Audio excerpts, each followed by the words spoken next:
Hi Capricorn, this is Jav. Welcome pa sa ating channel. By the way, Capricorn, this is your weekly Gabay Tarot reading from February 2 to 8, 2026. Gamitin ang reading na ito bilang gabayin lamang. Tandaan Capricorn, ito po ay channel reading.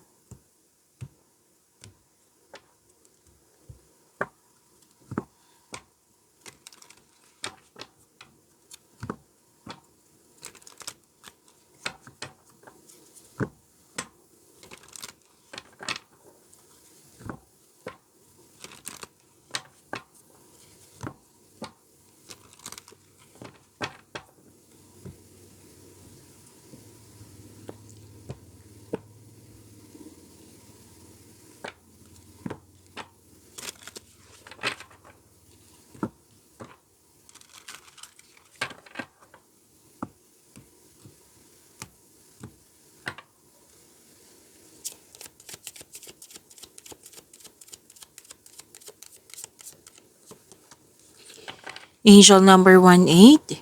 Sabi po dito, you are both open-minded and open-heart, and your ambition is to leave this world better than you found it.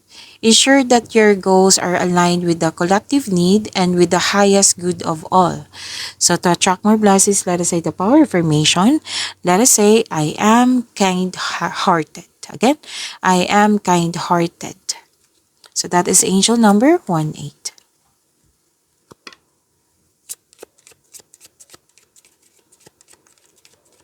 Maraming salamat po sa mga hindi nag-skip ng ads. Subscribe na po kayo sa ating channel at click bell notification para updated po kayo sa bagong video natin. Para sa mga gusto magpa-reading po, comment po kayo ng personal reading and check my reply sa comment section.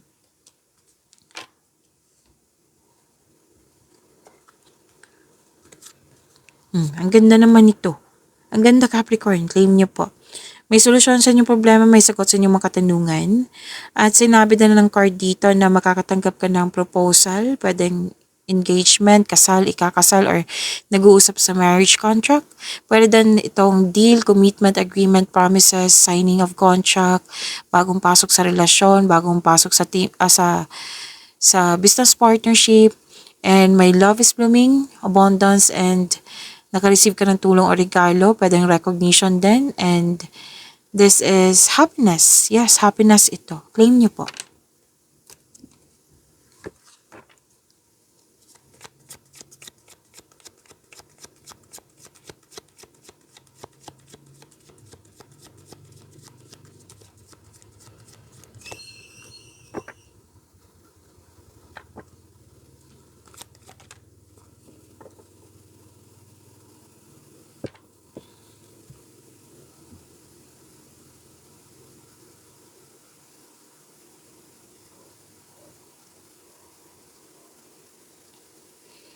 Okay, energy, Capricorn.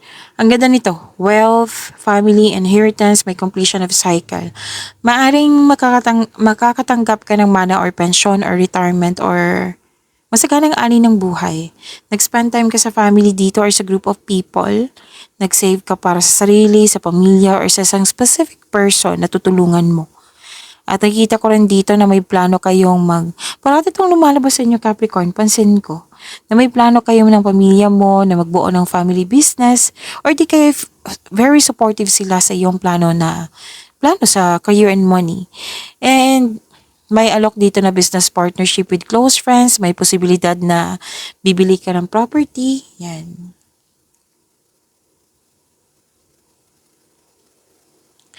So, dalawang card mo mismo nagsabi dito na nag-iipon ka ng pera. Ingat na ingat ka sa naipon mo. Na naging hard worker ka. At very conservative ka sa money at investment. So, this is energy kasi. Most likely, nagpo-focus ka sa mga ginagawa mo para maka-earn ng malaking pera. So, sense of stability ang nakikita ko dito.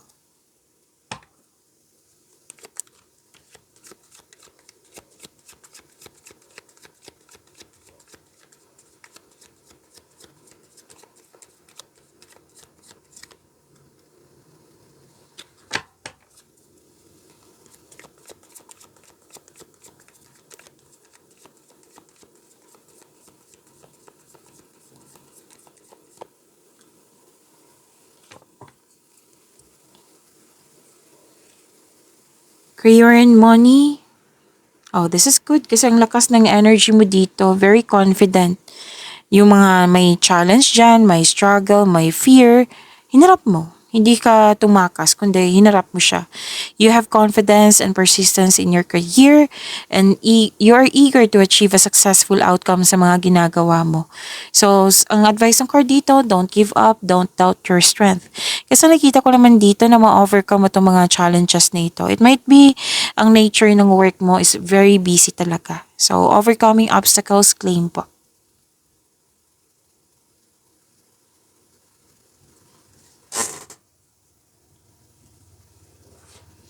So, may magaganap na collaboration. Kanina pa tong collaboration, di ba? Andito siya sa energy nyo. Pwedeng, kung may-ari ka ng negosyo, pwedeng mag-hire ka ng karagdagang empleyado kasi maraming demand due to increased profits. At pwede din po, ikaw yung na-hired as dagdag empleyado. Tapos may business travel din ako nakikita dito. And ang ganda nito kasi growth and expansion po ito. Makikita mo na ang mga bunga ng iyong pagsisikap. Tapos kung may plano ka na binigyan mo siya ng agarang aksyon. Tapos kasi you want growth. Tapos may nakita ko dito nagpa siya na maglakbay sa malayong lugar or ituloy mo na yung plano mo na mag-abroad. Oo, para doon na magtrabaho. Kasi you want mag-earn ng malaking pera. Okay?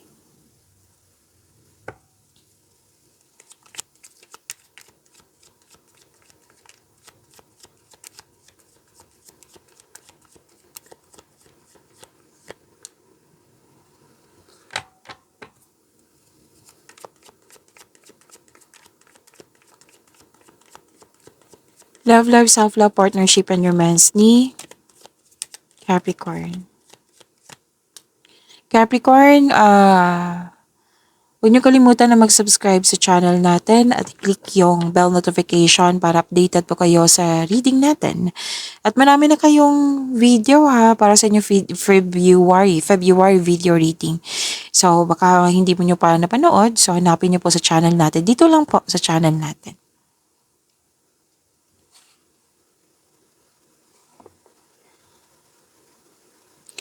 So matibay ang inyong relasyon.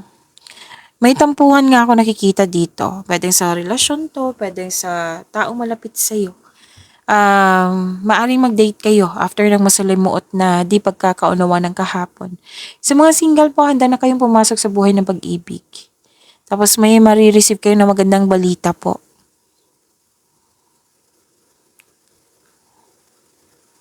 And sabi din dito, okay. Dalawang card kasi nagsabi dito na accept your mistakes as well sa person na ito so you can successfully let the past go. And maaari din, parati itong lumalabas sa iyo. Capricorn na yung dating malapit sa iyo, nagkaroon ka ng loss of connection, may balak po. Balak na bumalik sa iyo. Na para humingi ng tawad or mag-put ng closure, pwede din po ikaw to.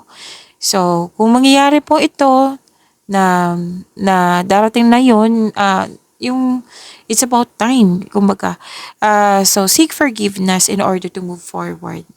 Yan ang advice ng card dito. Kasi may maghihingi ng sorry dito eh. May mag-uusap kasi may tampuhan, di ba? Sa dalawang card na ito. May mag-uusap, may tampuhan pero mag-uusap at magkakaayos. Okay? So, improve communication. Sabi ng yung card dito. At may realization kasi. Bakit bumalik? Kasi may realization. Nagkaroon ng self-assessment. At sabi din dito,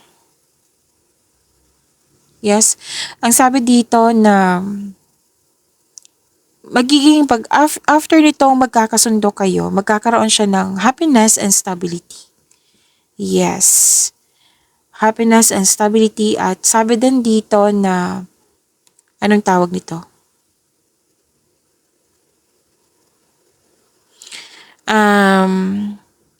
Sabay-sabay kayo nagtayo ng trust and stability. Ayaw nyo ng away.